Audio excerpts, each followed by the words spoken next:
My name is Corey Walls, Senior Analyst with NASA's Office of Procurement, Grant Policy, and Compliance. I will be your host for the time that we have together this morning. For those in the West, we appreciate you joining us this early, and we'll be sure to schedule our next training later in the day to accommodate additional participants from earlier time zones. So I am joined by some of my NASA colleagues today, particularly Chris Murguia, who's co-hosting, who has also been instrumental in this project.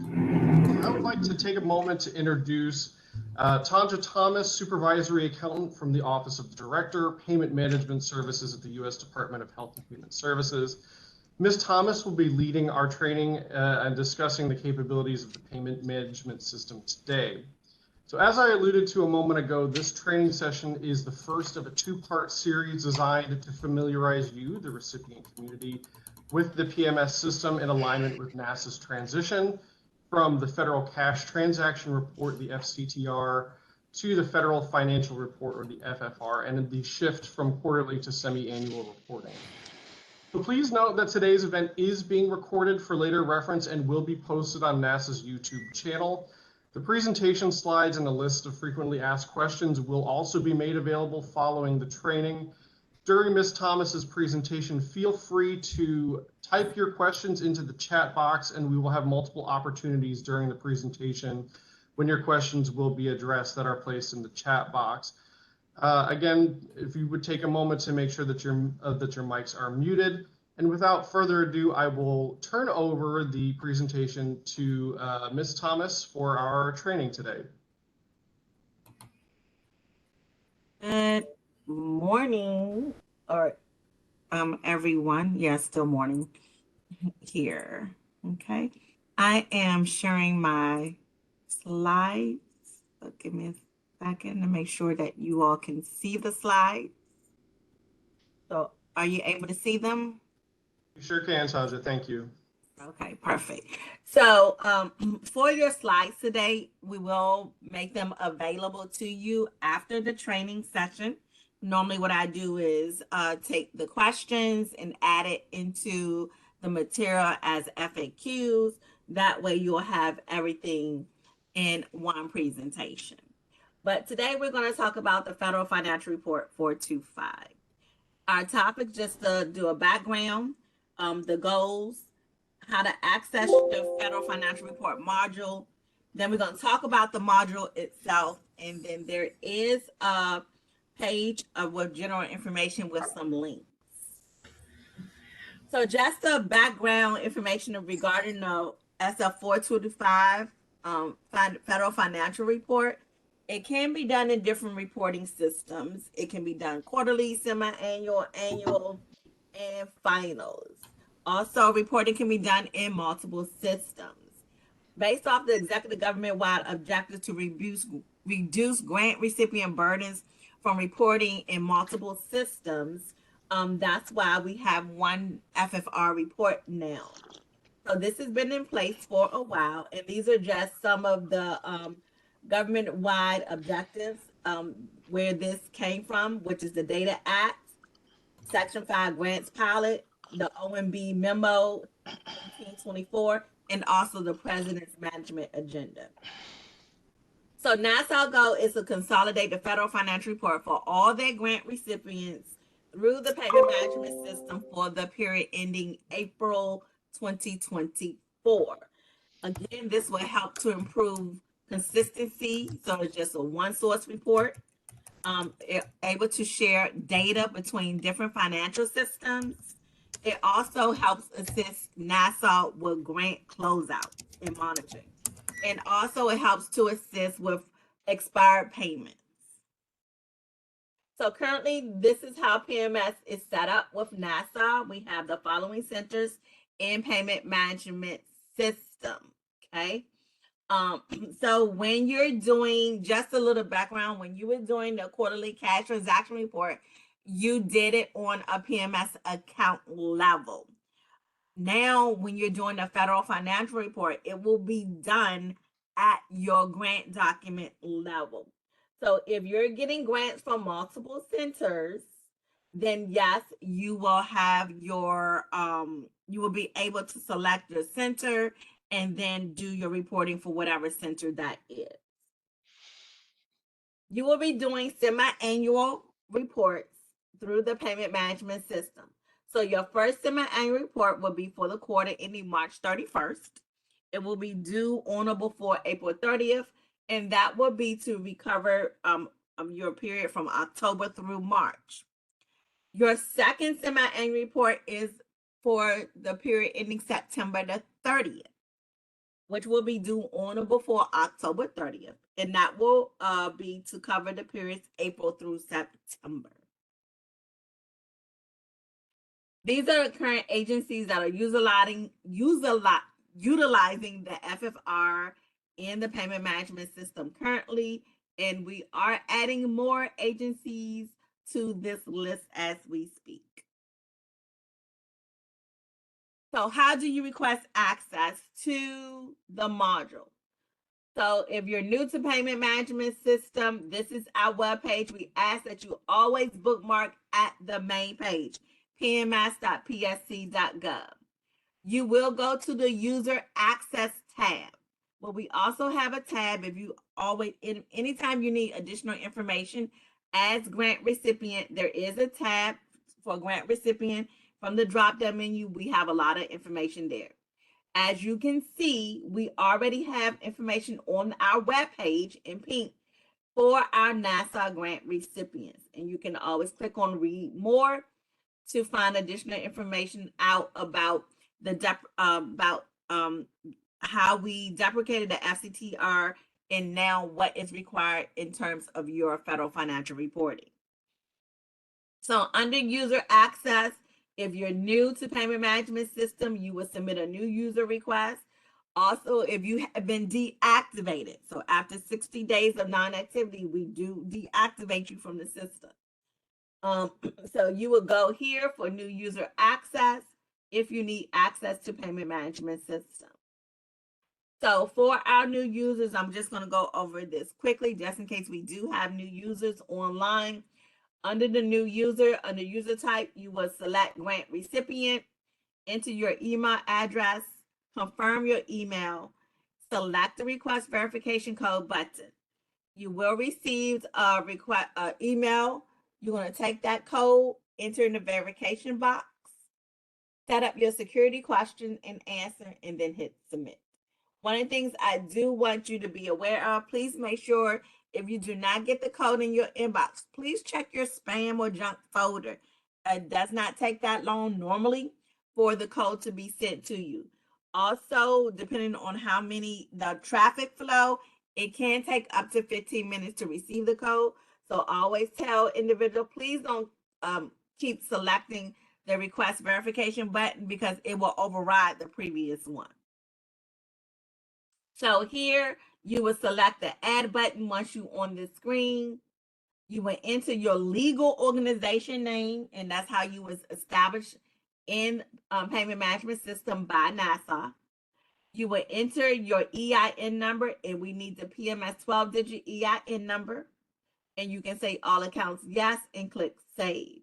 So I do want to reiterate, anytime you're asking for access in the system, when we ask for your organization name, we need your legal organization name that was registered by NASA, and most likely it also matches sam.gov. So here, it'll give you the information here that you entered. And then you're going to complete the contact information on the screen. Anything that's an asterisk, excuse me, anything that's an asterisk, you will input because that's mandatory. Here is your the main thing that you need to be aware of. This is your access level. So you're going to make sure you select your access. We already give you inquiry account maintenance. If you need payment requests, you will select payment requests. If you're going to be doing banking, you will also select that. Effective 12/17/23, you no longer need access to the cash transaction report. So your last report now, if you needed to go access the FCTR, is only available for view or print only. You will no longer be able to enter any data on the cash report. But you must make sure you have access to the federal financial report module. You can choose view if you're viewing only. If you're going to be the prepare, you can select prepare. If you're going to be the certifier only, you will select certified.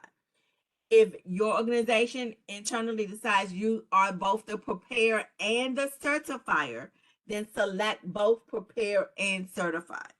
So again, for your NASA award going forward, you need to make sure you have access to the federal financial report module. That's the only way you're going to be able to get access to the federal financial reports. You're going to enter your supervisor's information and submit. Comments are not necessarily. Once you can enter comments if you wish, especially if you already have access to PMS. You can always say requesting FFR module for NASA. And read the certification statement. Select the little box and hit submit. At this point, your request has been submitted. You will receive an email with your request ID number. Always save that number until you have been till your requests have been fully processed. And at that point as well, your supervisor is receiving an email to approve your request. You can always check the status of your request. If you're new to PMS, you're going to use that request ID number. And back under user access, you're going to select access request status and check the status. If you're not new to PMS, you already have a assigned user ID, then on your dashboard, it will tell you exactly where it is in the process. So you can always see the status of your submission on your dashboard as well. So here for my new users, you will see here that it was submitted, the request has been approved, and it's assigned to PMS. For those that currently have access to PMS, you already have a user ID. If you need to add or update your privileges, you're just going to go to user account maintenance, update privileges, and then from the screen before, you can go and select, prepare for the FFR, or if you going to be certifying the FFR, or if you're going to do both roles. Right now, when you're doing that process, it may take up to 25 days for final processing due to new validation measures that have been put into place in the payment management system. So now we're going to talk about the actual FFF module. One of the things that we recommend when you're utilizing the federal financial module in PMS, Microsoft Edge is the best browser to use. You can use the other ones, but sometimes we find out some of the functions don't work as good as they should. But definitely Microsoft Edge is the recommendation for your browser for utilizing the federal financial report module. Roles and responsibilities of the federal financial module. You must request access to the module, as I stated. You will be able to review, prepare, revise, and certify your reports. Also, combined authorities, you do not have to set up a whole different user ID for this. It's all under your current user ID. You'll be able to see any history of your submission, and you will be able to upload any supporting documentations as well. The PMS staff or your liaison accountant will be able to assist you with the FFR process. They will help you navigate through that actual form as well. They will be able to provide any technical support. As I go through this training today, I will be telling you exactly what staff can assist you with and what they're not able to assist you with, because we do not get copies of your notice of grant award and we do not know what's in your terms and conditions. Training, we always able to provide training like today. This is strictly for NASA, and I think we may have some other trainings coming up as well. This is just an overview of the federal financial report. So you can see exactly how the report is going to look and what you're going to be able to enter and not enter. So this is just a basic form. So when it comes to your cash receipts, the cash receipt section will be pre-populated and it's not editable. We're going to pull your actual cash payments from Payment Management System. For 10B, that will be an editable field, so you can enter your true disbursements on that particular grant. 10C will be an auto calculation. It will auto calculate depending on the information on A and B. For your federal expenditures, for 10D, the authorized amount, that will be pre-populated and is not an editable field. We're going to populate the authorized amount that NASA has posted in PMS for that grant. 10E and F are editable fields that you will be entering data. The G and H are auto-calculated fields. We will auto-calculate those fields based off the data that you're entering on E and F. When it comes to the recipient share, and for I and J, those fields are editable. The K will be auto-populated, is an auto-calculated field, sorry. And then under program income, L, M, and N are all editable fields. And then O, we're going to auto-calculate. So this is just an overall summary of the forms, but we're going to look at each section in detail now. How do you get to the FFR? So once you have access, when you log into PMS, you are logged into and routed to the dashboard. So from the dashboard, you can go to the left side under menu, and you should see federal financial reporting. You can click there. Then you can select federal financial report. You also have an option for the user guide, and there is a user guide that is a PDF version that you can download and save. And then we do have upload federal financial report, which I'm going to discuss later. To get to from your dashboard, so I talked about how to get to access from the menu, but you can also get access to the FFR from your dashboard. So on your dashboard, it will tell you at the top, do you have any delinquent reports, or how many reports are ready to that are ready for prepare and certify. So if you go to the far right, if you click on the little actions, it would take you directly to those reports. So those are two ways you can access your FFRs. Once you go to the FFR module, you have an option of entering your PMS account number that you want to work with. The grant document number, that is the PMS document number that's in the system. The reporting periods, at the default, it says all. You can choose current report. Delinquent reports, if you want to see any reports that are delinquent from the drop-down menu, you can select delinquent reports only. Under the forms, you can leave it at the default, or you can select SF425.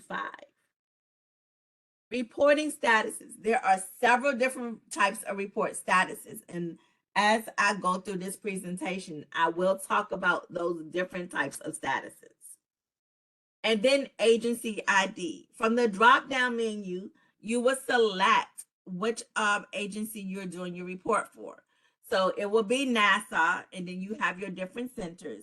If you don't enter anything, then everything will, if you're entering the ID number, you don't have to enter the agency ID. You can enter the ID number and click search. It will bring up all the FFRs that's for that ID number.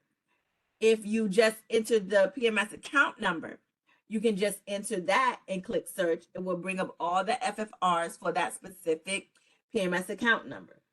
Now, if you do not enter anything at all and don't select anything and just click search, for all the FFRs that you have access to under your profile, it will generate all of them if you do not select anything. So once you make your selections or criteria, you're going to click search. And then here, my sample here, I have one result. It's going to show your PMS account number, whatever the grant document number is. So for your agency, it's going to say NASA and then probably NASA and then JC, whatever the center is after it. Your report type is semi-annual. So NASA has already informed us that your reporting type is semi-annual. So it would say semi-annual here. We will show you the reporting period end date. So whatever end date is for that reporting. We will provide you the due date for that report. When you submit your report, it will populate the submit date. Report statuses, when the report is generated, it will say report available to be completed. It will have the form type as SL425. If your report is delinquent, it will have this icon with the asterisk and it will be in pink. If it's not delinquent, then you will not see the delinquent icon and the line item will be white. To access the report, you will click on the little notepad. And then also you can print before you do your FFR. You can also print it out so you can see what it looks like before you enter data. When I talk about delinquency, so we'll just say right now the report is due. This one was due January 30th, 2024. If for PMS, we close at 11 p.m. So if you do not submit your report before that time frame on that due date, at 11:01, when the system shuts down, we consider you delinquent. And we will mark that FFRs as delinquent. The system is open on the weekend, depending on the due date. Sometimes the report is due on the weekend. The system is up to 9 p.m. So at 9:01, if your report was due, it will be considered delinquent. Okay. So now let's look into the FFR. So I'm going to select that little icon, and this is how my FFR will start looking. It will tell you federal financial reports. Line 1 will have NASA and then whatever the center is. The second one will be the grant document number. It will have your organization's information in 3.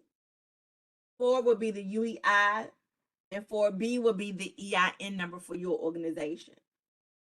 Box 5 will probably have your PMS account number. Some agents, this is a fillable form. So you would if some individuals remove the PMS account number and put their own identifying grant number. But box 5 is editable if you wish to use that box. The next section of that report is 6, 7, 8, and 9. So 6 will tell you your report type. And here again, it's going to say semi-annual. When it's time for your final, it will say final. Your basis of accounting, you will have the option from the drop-down menu of selecting accrual or cash basis. We will populate the grant period, and this is pulled from Payment Management System from the budget and start date that we have in the system for that grant. And then we'll have whatever the reporting period in that you're currently doing. The next section is the cash section. Everything you're doing, entering is cumulative. Okay. So earlier I talked about you no longer are doing the cash transaction reports, and now you're going to be submitting the federal financial report semi-annually. The cash receipts 10A is going to pull directly from Payment Management System. All the payments you have received through the end of that reporting period. This line item, as I stated earlier, It's going to be pre-populated. It's going to be shaded out because it's not editable. We're going to populate that information.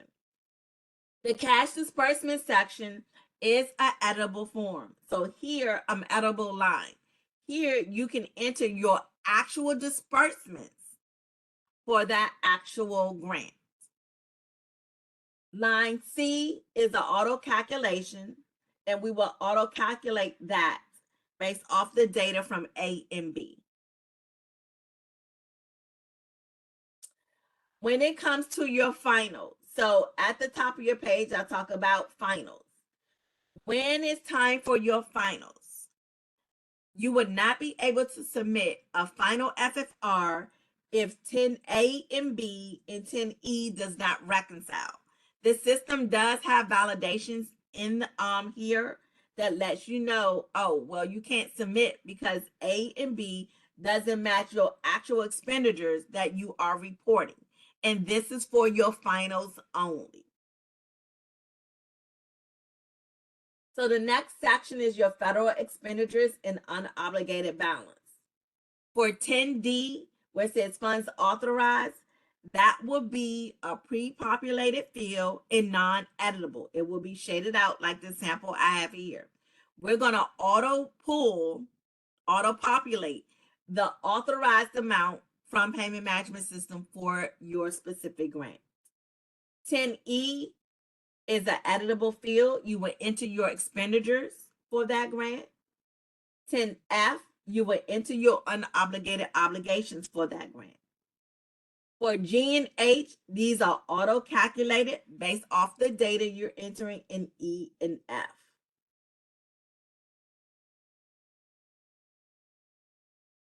The next section is your recipient share. These are editable fields.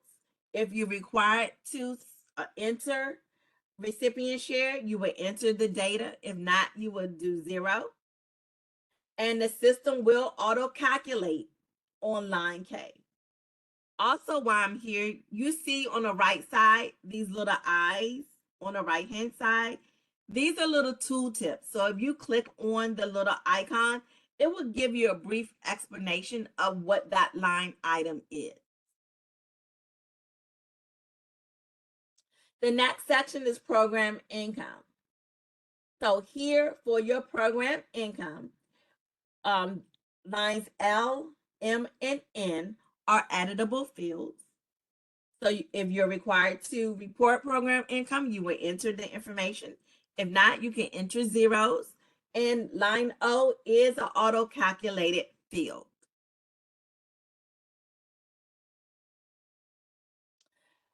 For indirect expenditures, if you're required to report that, the fields will be available to you for reporting. If you have more than 2 indirect expense rates, you can attach a document or upload a document, or you can enter comments in box 12. Just a little note when it comes to your indirect expense rate, depending on your base rates, sometimes the numbers may be too large or the percentages. We have asked before, is it required to put the percentage? No, you can actually take out the rate and enter your actual base in there.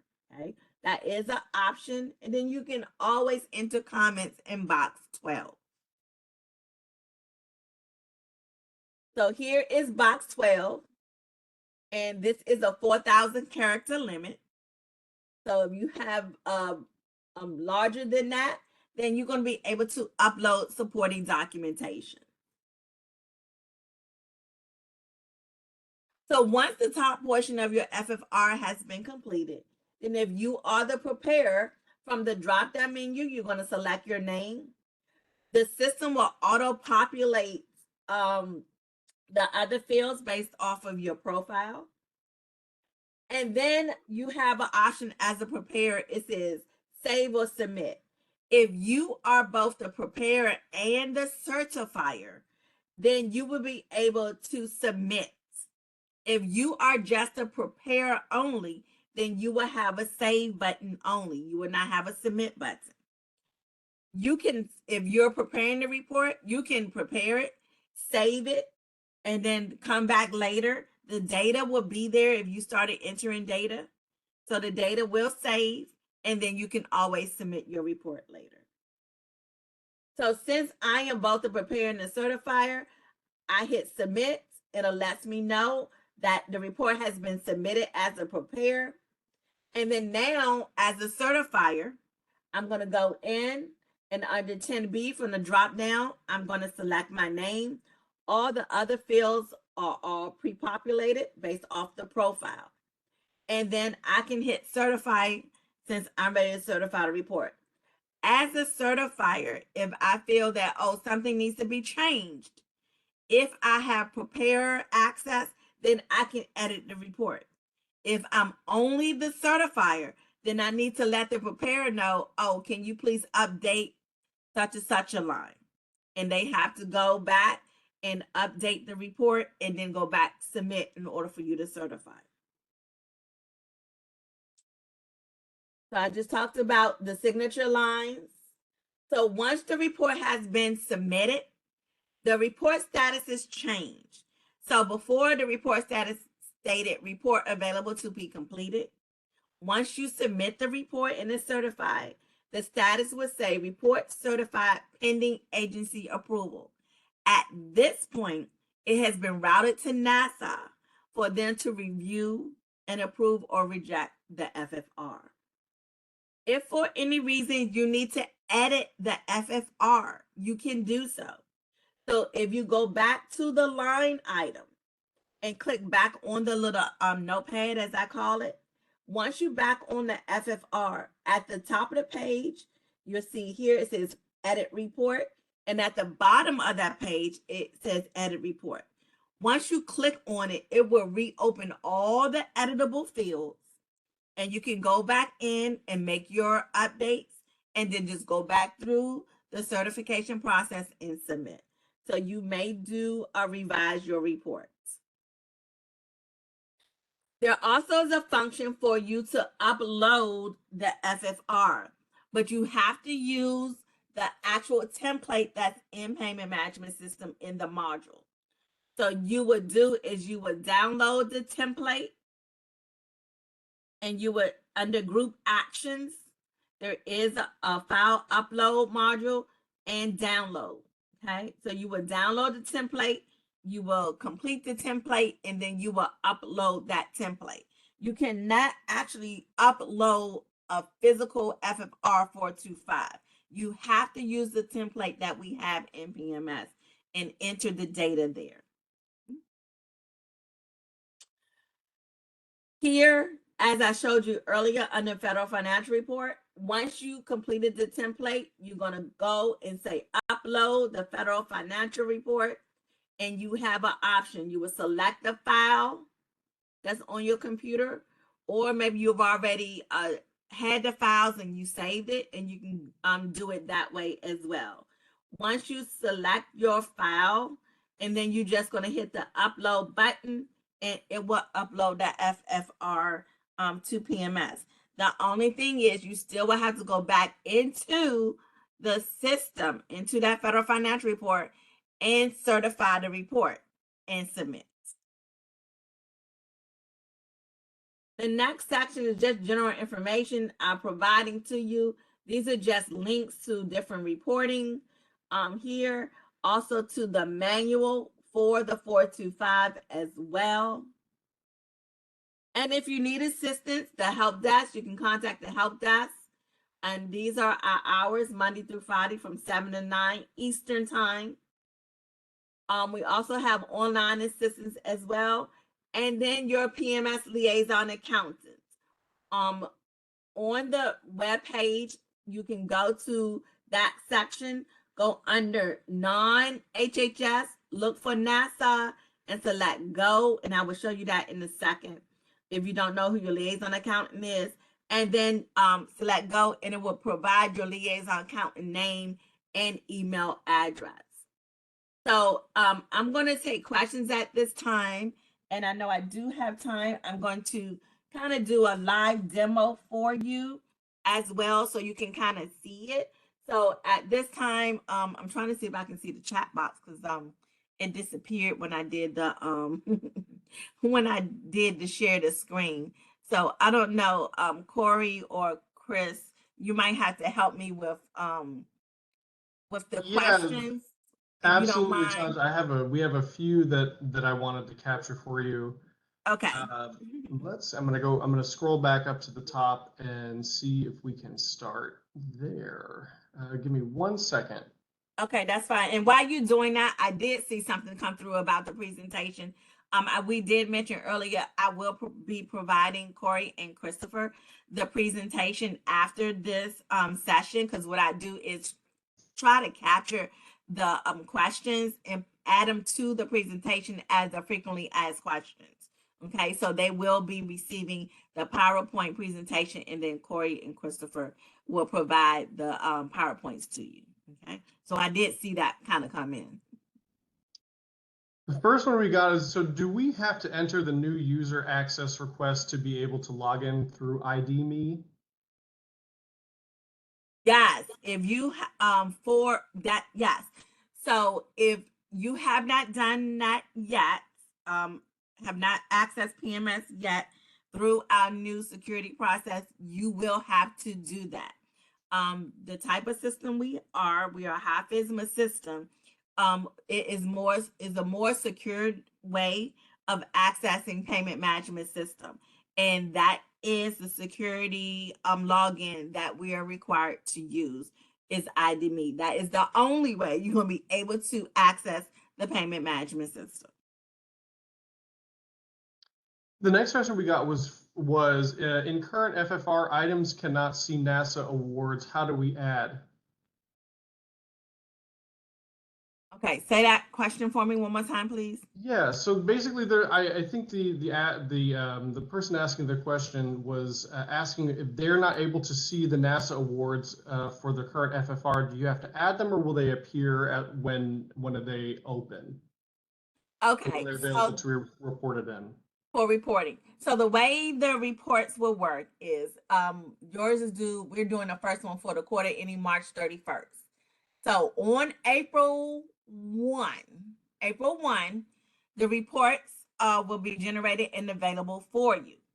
So when you access that module in the payment management, go back to the PowerPoint. Let me go back to the screen, to the first screen. Let's see, right here. So when you access the module on April 1st, because your first reporting is March 31st, when you access and you go under your agency ID, either you're entering the grant ID number or selecting the actual NASA center and then hit search. If it's not there, it either means that we go by your when the award was submitted. Okay, so if the award start date was after March 31st, then no FFR will be generated. If there's no grant documents in the system, then it would not be generated. If the grant is closed in the system, no FFR will be generated. So as long as there is an active grant in the system, you should have a FFR. If you do not have an FFR, then I am Corey or Chris, if you can put in the chat box, since I can't type, you can send an email to PMS_training@PSC, as in Paul Scott Charlie, .hhs.gov. So I'll say it again, Corey, I know if you capturing that. PMS_training@PSC.hhs.gov. So if you're not able to see your report, then send an email. Please provide the PMS account number and the specific grant, and say I don't have a FFR for a semi-annual report for March 31st. But as long as your grants are active and open, then you should have a FFR report. Okay.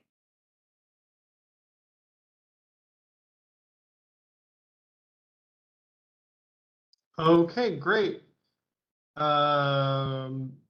We will be, there was a question about the PowerPoint being available following the webinar. Just to reiterate that we will make sure that the PowerPoint is available, as is the training module that we're giving right now. The next question for you, Tanja, is I have requested several items to access NASA via the PAN. As I do not see any NASA awards in my PMS account, what is the difference between EIN, PIN, and PAN? Okay, so PAN is PMS account number. It's normally, depending on how long you've been with us, because NASA's been with us for a long time, is either 5-digit or 7 digits. The payee account number ends with a P or P1 or B or B1. That's the PAN. The EIN number, if you mean PMS EIN number, the PMS EIN number is a 12-digit number. It has a prefix, then it's your core EIN, and then PMS assign a suffix. That is a PMS EIN. And so basically we'll say if you the prefix is either going to be a 1 or a 2. A 1, it lets us know that this entity is an organization. A 2 lets us know that this grant was issued to an individual. The suffix lets us know how many times your entity have received a grant in payment management system with whoever federal agency. So we do have entities who are up to MM. So you can imagine how many times they have received grants in payment management system. And we start at A1. So your first grant may have been with the Kennedy Center, and it may end with A1. So the next time you may get a grant with Langley Center, it may end with A2. The next time you may have a grant with Department of State, ECA, that may be A3. So that is how the PMS EIN works in payment management system. As far as the PIN, the PIN is a payee identification number. That is without the P1 or the B or the B1 at the end. We have that especially for HHS side of the house, how they're set up. It has a PIN group, and then they have multiple accounts under that PIN group. So those are the definitions or explanation for the PAN, the PMS EIN, and the PIN. Thank you so much, Tanja. There's another question that asked, if NASA is not an option under agency ID, how do we fix? You will send an email to PMS training. But first, let's do this. The first thing you need to do is this. Do you have access, for one? Did you go and request access to the FFR module? Because if you don't request access, then no, NASA would not be listed under there. As long as you have access to the module, then it will be there. Now, if you do have access and NASA is missing, then just send an email to that PMS training. It may be that there's no grants that's ready for the FFR yet, and that's why it may not be there. Thank you. This question is about the time that the user has in the system. It says in PMS, can we have more time after login to complete tasks before login expires? Is that something that's changeable? No, it's not, because I wish we could change it too. This on our end. Unfortunately, that is a security policy that is made by the security office for ICI, OCIO. So that is for all payment system for the department that we have. That is the time frame. We cannot change it because of security reasons. And believe me, we feel your pain as users in the system as well, because it times out on us too, and we have to go back through the same thing as well. We have asked, but we are unable to do that, and that's for all our systems for HHS. All right. Thank you for that one. Sorry, we can't add more time for that, unfortunately. How do we know which PAN our federal grant ID is linked to? Is that in the notice of award? It may not be in your notice of grant award. I'm not sure. I have not seen NASA's notice of grant award, but some grant, I think it's on page 2 at the bottom, it has the document number. So if you at least have the PMS grant document number, you can do a search in PMS under your grant inquiry.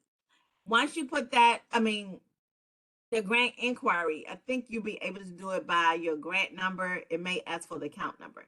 But if you're not sure, then my recommendation would be to reach out to your liaison accountant and say you have your grant document number, but you do not know the matching PMS account number, and they'll be able to look that up.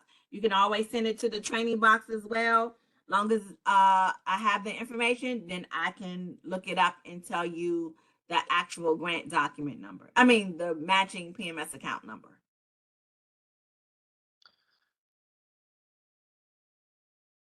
The next question that came in was about the list of reports.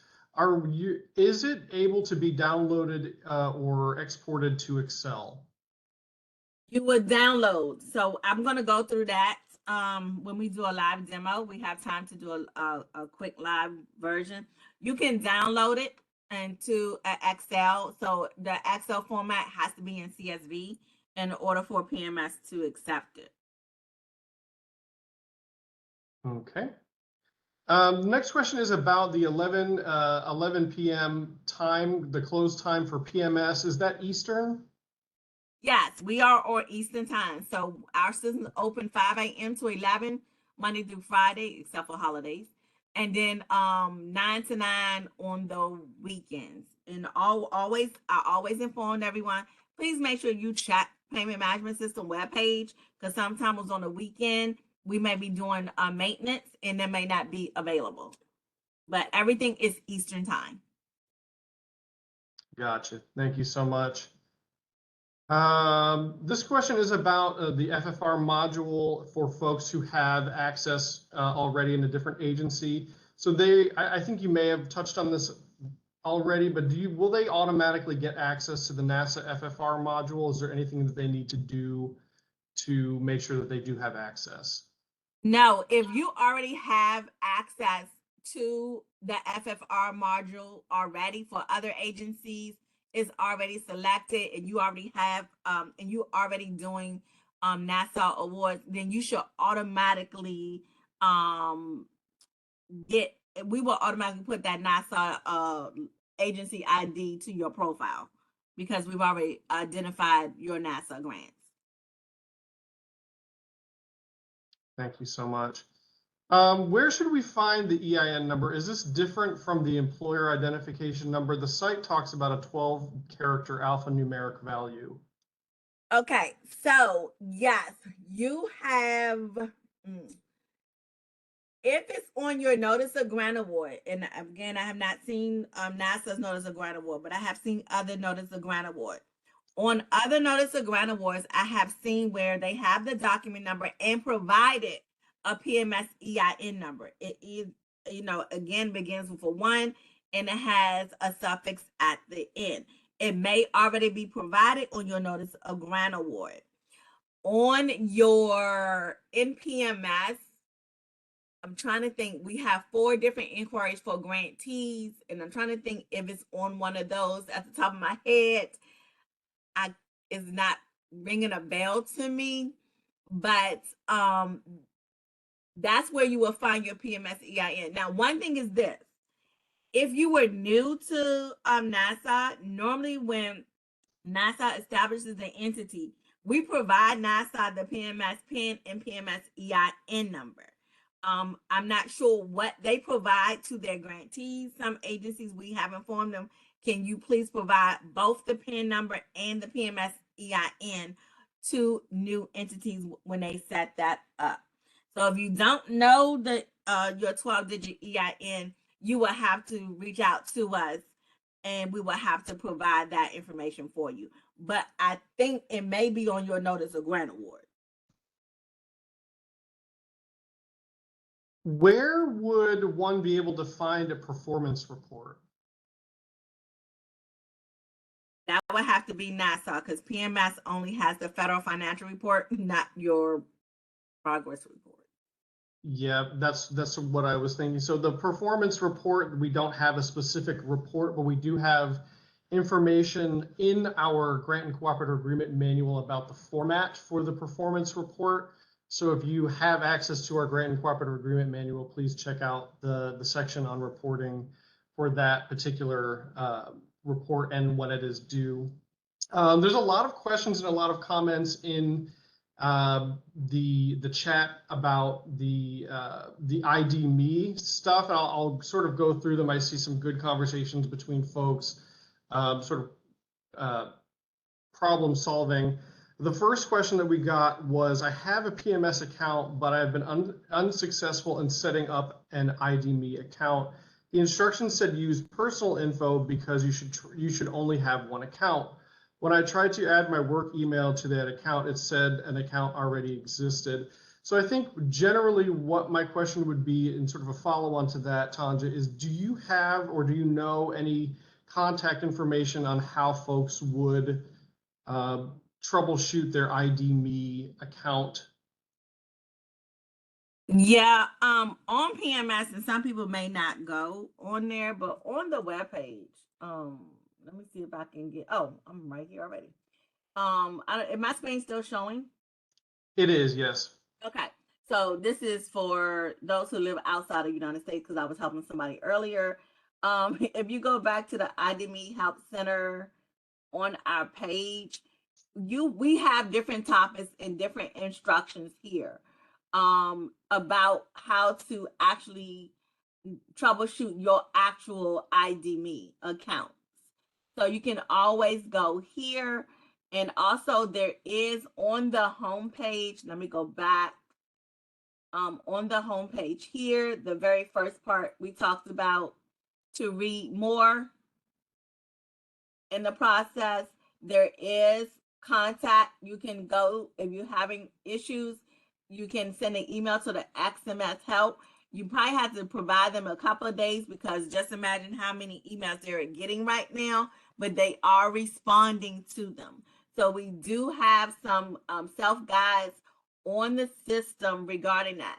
One of the things we do know, some people may not know they already have an IDMe account, because I'm just going to take me for example. I have an IDMe account because I was in grad school and the universities required you to have an IDMe account. Also, there's other federal agencies who have been using IDMe for a while as well. And so you may have had an IDMe account and may not know. Also, when they're talking about your IDMe account, make sure that the email you're using is the same email we already have in PMS. We're finding out that, oh, well, I'm going to put my Gmail account, but was your Gmail account, is that the same thing you had when you established your access in PMS? And we finding out, no, you have to use that actual email when you register in Payment Management System.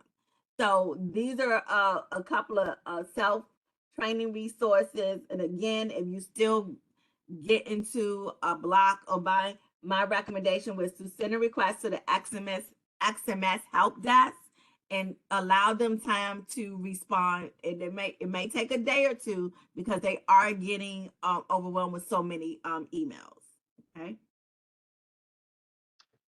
Thank you for that, Tanja. And so there's been some more conversation in the chat about that very topic, about basically being told to use personal information, and folks want to be able to use that. So would you suggest if they, for the IDMe accounts, to again reach out to that help desk to sort of figure out what the best way forward for using the PMS system? Yes, correct. Yes, yes, that would be my recommendation. So if any of the training resources we have here, the links that's from the homepage, does not provide you your answers or get you what you need, then please reach out to the XMS help desk. Thank you so much. All right. So the next question we had was I'll skip the question on semi-annual reporting. We had a slide on the semi-annual reporting, what months that was due. I believe it was April, and April and October is when those Correct. when those would be due. Yes. There was a question just to let remind you, Corey, remind them, Corey, the due date will also be on the actual screen, so you will always know on this. And I'm trying to get back to it. Oh, the wrong way. You will always know on the screen the reporting period and that actual due date, so it's on there as well. Thank you so much for that. The next question we had was about 1199A. Has there been any consideration regarding SF 1199A specifically not requiring the form to add banking information to a new NASA site if the organization already has several existing awards with multiple other NASA sites? Tanja, do you have any purview on that question? Yes. Okay. So this has come up times before.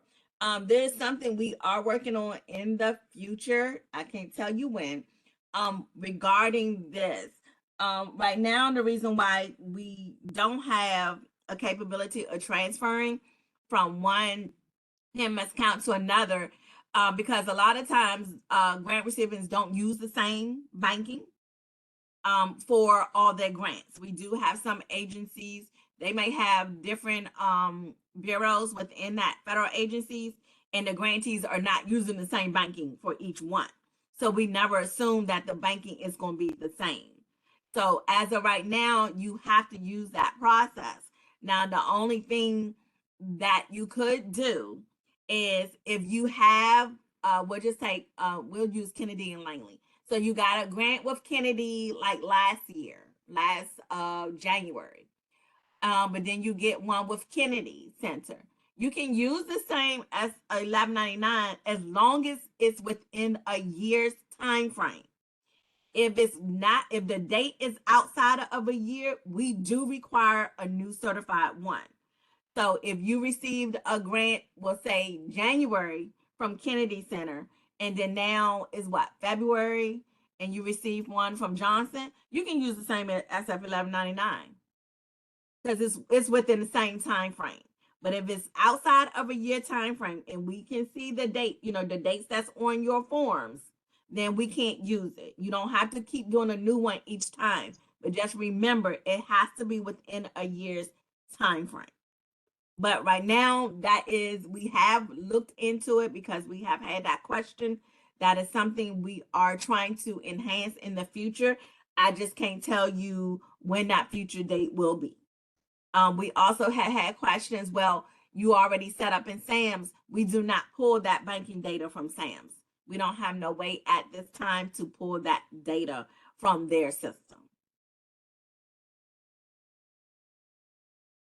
Thank you so much, Tanja. I'm going to do one more, and then we're going to move on to the demonstration, if we could. If pre-populated fields in the SF425 are incorrect or not updated, how do we contact, or who do we contact rather, to get that corrected or updated?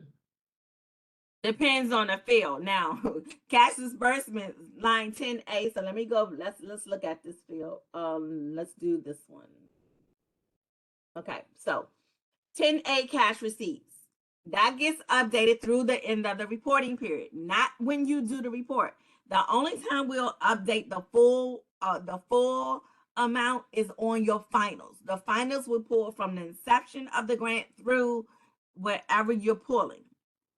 When it comes for your semi-annual, so we're saying March 31st, that payment is from the inception of that grant through March 31st, or when you receive the payment. So if you did a payment request on March 31st, that's not going to be included because, you know, it takes 24 hours for you to receive your payment. So, but that won't change, and we can't update that. That is based on your actual payments. The funds authorized, that is based on the actual funds that was posted in Payment Management System by NASA.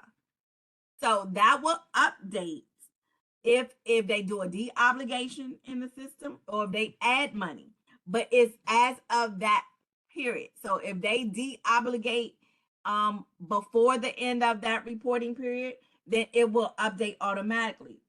If it's after reporting period, then it won't update until the next quarter, the next reporting period.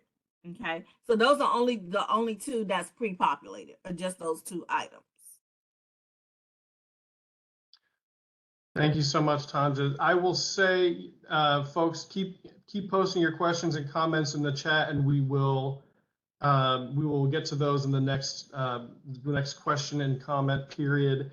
But for now, let's switch over to the demonstration of the system, if we could. Okay, so I'm just going to stop sharing my screen real quick while I set up. Okay.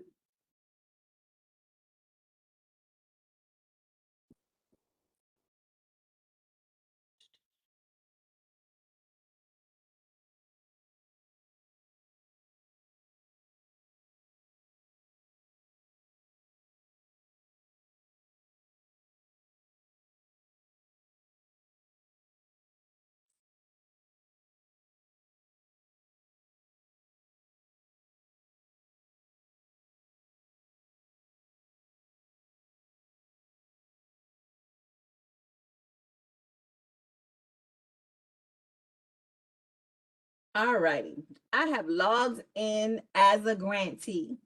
So I talked about earlier, and can you see the screen? I want to make sure. Did I click share yet?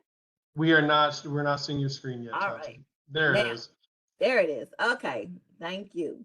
All right. So I talked about earlier, I'm actually signed in as a grantee. Now, I do want you to make a note, because we are still developing NASA's. I am using a different agency, so you might see quarterly instead of semi-annual, but just keep the other functions are going to be the same. Okay.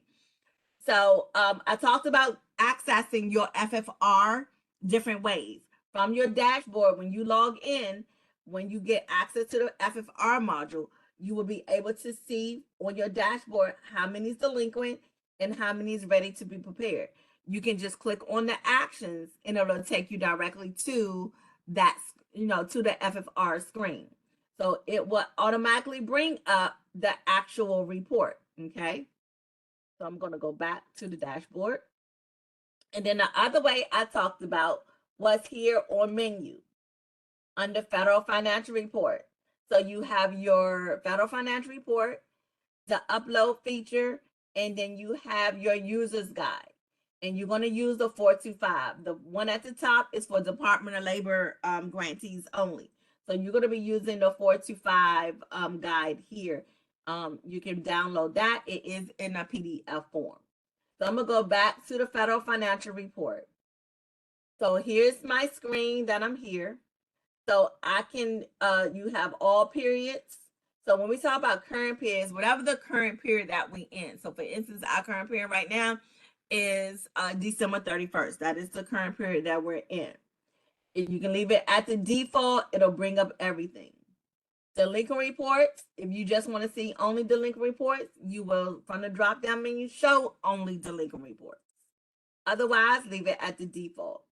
Forms, you really do not have to select anything. This is really geared towards our Department of Labor agency, because they are required to do two different types of reports. You can leave it at the default because it's only going to bring up the form you have access to, which is the 425. Our report statuses. So I'm going to go through this. So report available to be completed means that report has not been touched, we generated, and is now available to you. If the status is report prepared by grantee, we know that you accessed the report, you may have entered some data and you saved it. So it's just been prepared, but it has not been certified or submitted. Once the report has been prepared, certified, and submitted, then the status will change to report certified pending agency approval. At this point, it's routed to NASA for review and approval. I am going to inform you now, because a lot of people come back and say, well, they haven't approved it. They haven't approved it. We can't control when NASA is going to review and approve it. As long as you have certified it and submitted it, you are fine. Okay. Once NASA has approved your FFR, then it will say awarding agency approval. If they reject your FFR, the status will say awarding agency rejection, and you can revise the reports. So those are your different report statuses. Under agency ID, depending on how many agencies you have, then you can select SBA. If you have just one agency, you don't have to select anything. If you're receiving grants with multiple and all you want is your NASA one, then you would select your NASA one. If you don't enter anything at all, it's going to bring up everything that you have access to if you click search. So I just brought up this one. This is one of my fairly new ones. It will have your PMS account number, the grant, the agency, the type, and then reporting periods. And then you notice this one is delinquent. So I'm going to go ahead and click here. Before I click review, I'm going to click the print button.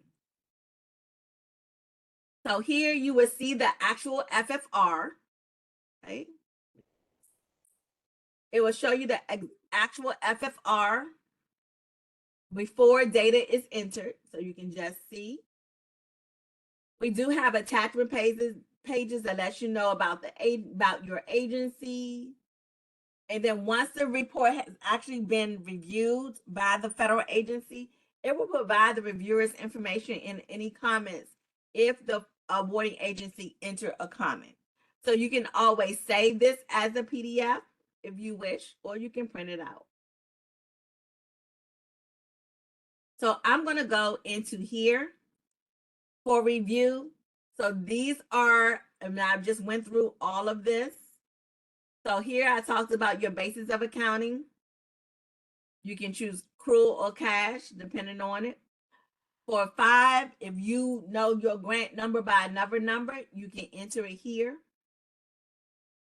And I talked about your cash receipt. So 10A is going to pull directly from your payments. And this field is not editable.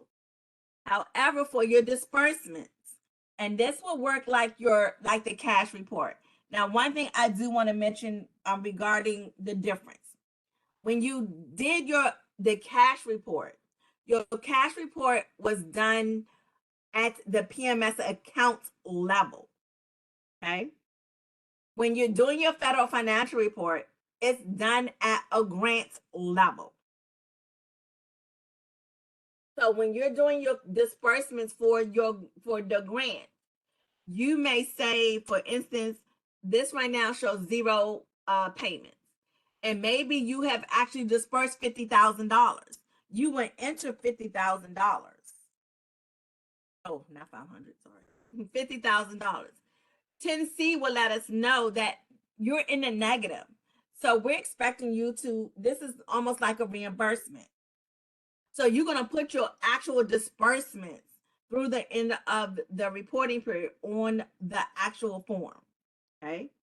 Remember I said if this had been a final, so if this report shows right here, it should say final. If it shows a final, that 10E in all of this must match, or you will get a validation message. But as far as non-final reports, it will accept it. Okay. I talked about your comments. It takes up to 4,000 characters on the comment line. And then when it comes to prepare, you can prepare here. And if I wanted to save it, I could. And the report has been successfully saved. Okay. So, but if I go back to the screen, so I'm going to go back to the screen. Wrong screen. Go back to my menu, back to FFR, because I can't see my screens right now. All right. So here, I can go back to actions. It's telling me I'm reviewing a saved report. So yes, I am. Okay. The report was saved because I entered data in there. So I can go in and go back and fill in the data. So now I'm going to submit your report. So I'm going to submit it. Report has prepared, submitted. I think I am a certifier as well. I'm both preparer and certifier. So now I'm going to go certify my report and hit certify. Report has been successfully certified. So now by just going to refresh my screen, now it says report certified pending agency approval, and you see the submission date. Now, if you say, "Oh man, I missed something," you can go back into your actions under review, and you see now you have an edit button, an edit report button, because everything is shaded out, right? So it's also at the bottom. You click edit, all the fields are now reopened for you. Okay, and then you will go through the same process again. Also, if I go back to the report here, if you notice before that this report was actually in red, pink, and once I submitted it, it went automatically out the delinquent mode. Okay, so once you submit, the delinquency notice automatically goes away. Okay. All righty, so what I want to do here, I talked about the file upload. For here, you can download. Sorry, I need to make my selection. You're going to use the download feature, and you're going to get the file and open it. It is in the CSV, so please don't change it. Hold on, just trying to figure out where it came.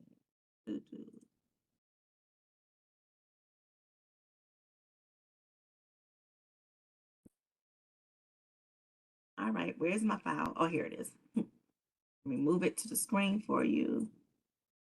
Okay, so here is the file. So what you're going to do, you're actually going to input the data in the file, okay? Just like on the form. So you got to enter everything there. So you're going to enter all the fields. So you cannot change, because this is just like the actual tabular section.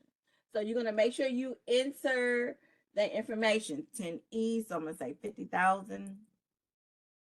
And then maybe this is 100.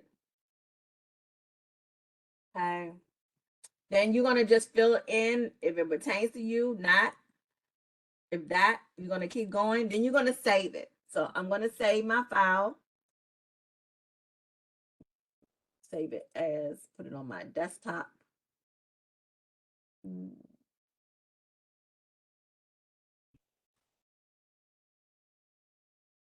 And please don't change the file type. It has to stay as CSV. So I'm going to save it. I'm going to close this. So now what I'm going to do is I'm going to upload my FFR. Okay. So I'm going to go to file upload. I'm going to choose my file, wherever it is. Here it is. Okay. And it's a CSV file. And I'm going to click upload. So it tells me it's successful. If some of the fields are not were not entered, you will get an error message, and you will have to do the error message in order to rectify the error message in order for it to upload. So now it says ineligible. So why is it ineligible? So we're gonna go see why is it wrong? It says successfully uploaded, but it says ineligible. So that means it's missing something. So you can prepare only reports. Come on. Available to be completed. So the reason why I cannot upload this, because I had already certified it. Okay. So I can only do reports, use the upload feature, as long as the FFR reports status says report available to be completed. But that is how you would do the file upload process. And this only has one, but if you had 2 or 3, you can do the group action and download the template, okay? and then enter the data and then use the file upload. When you do the file upload, once it's been uploaded, the status, you still have to go in and select the as a preparer, you still have to go and select the prepare box and certify it. And submit and do the certifier as well. In the upload feature, you cannot, this will not automatically assign a signature. You still have to go and access the FFR and do the steps for the prepare and submit. And then if you are the certifier, you still have to go in and do the certifier portion and hit certify. Okay. And that is the upload feature. So this is your FFR module. Are there any questions? So that is your whole report. Oh, I do want to mention as well, if you have grants that starts with the same number, you can use a star. So say that all your grants was NASA, and then you can do an asterisk, and that means it will bring up all grants that start with NASA. So you may get a grant every year, and at the end it may have 01, 02, 03, 04. If you just put NASA in the asterisk, it would then bring up NASA and then bring up everything after that. Okay, the asterisk can be in the beginning of it. You can do it in the middle of it, depending on it. Okay, so those are just some little tool tips to help you find. If you just don't remember the grant ID number altogether, you can use the asterisk feature. You know, even if it's 23s and use the asterisk, it'll bring up anything that start with 23. Okay. And again, I always say you can use your PMS account number, the paying number. That's what the B at the end, the B1, P1, or P or B. And that is the actual, how it will actually look in the system. Okay. So Corey, are there any questions surrounding the demo? I have no further questions in the chat about the demo. Okay. All right. Wow.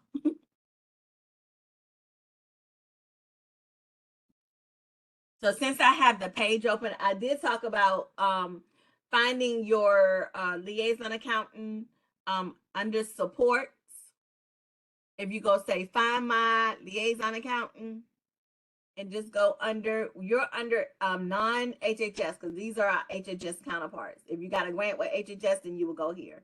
But since NASA is not an HHS agency, you'll go here, look for NASA somewhere down here. Here it is.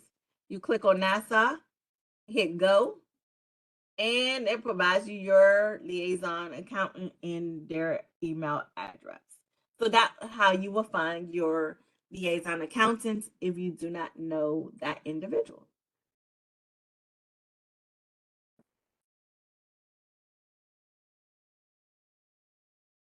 I did see something come in that says login.gov should be an alternate. Login.gov doesn't, because we are a high FSMA system, login.gov does not give us that security. That's why we don't have login.gov no longer. And it's only because of the type of system that payment management is.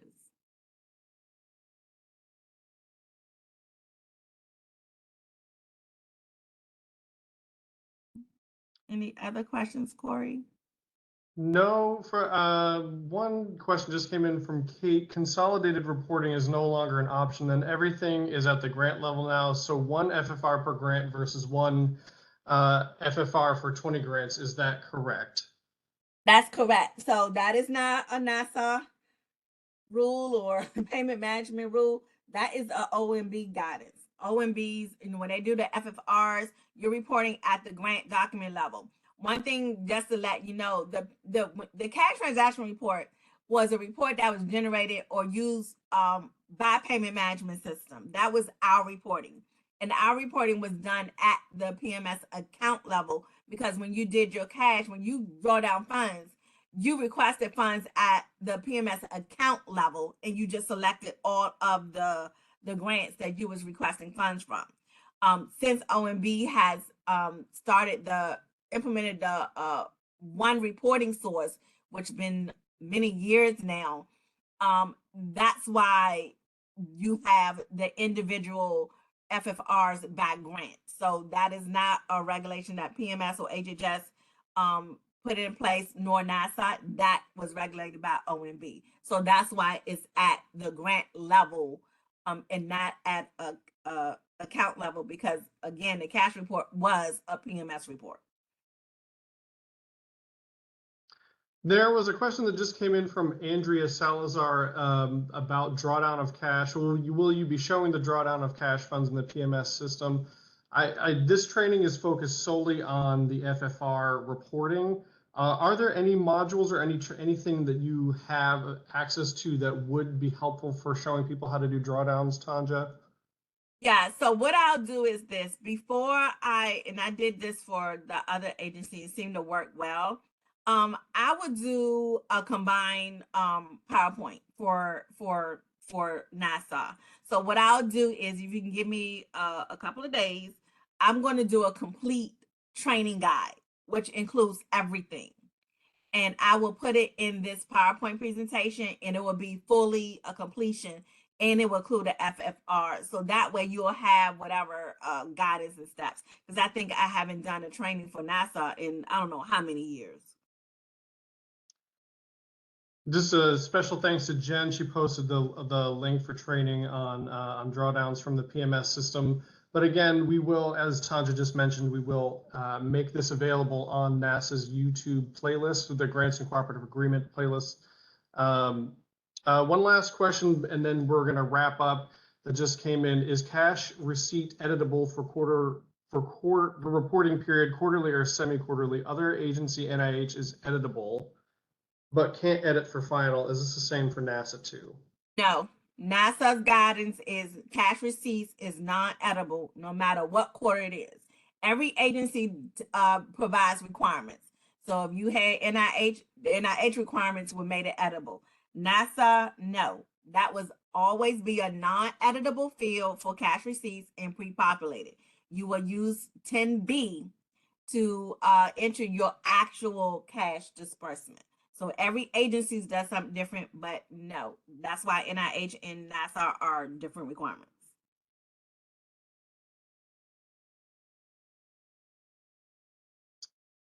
All right, and thank you, Layla, for that link again.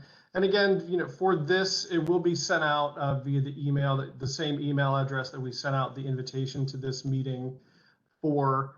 So I'm going to go ahead, and in the interest of time, I'm going to wrap up today's session. But I would like to thank everyone for their active participation. Special thanks to Tanja for her comprehensive presentation on the payment management system. We hope the information today was enlightening and beneficial, especially as we transition to the FFR and adjust the new semi-annual reporting cadence. So just remember that this is the first of 2 training sessions that we're going to host, so please join us for the next one to continue to learn about PMS and particularly the FFR reporting. Any questions that we did not get to today will be compiled, answered, and included in the follow-up materials. As Layla indicated in the link that she just dropped, our recording will be uploaded to that link, as well as the presentation slides and the FAQs. Keep an eye out for the email with the links to those resources and the details of upcoming trainings, and we very much appreciate the time you've taken today to join us, and we look forward to your participation in the next part of our training series. So have a great day, everyone, and thank you once again for joining us. Thank you.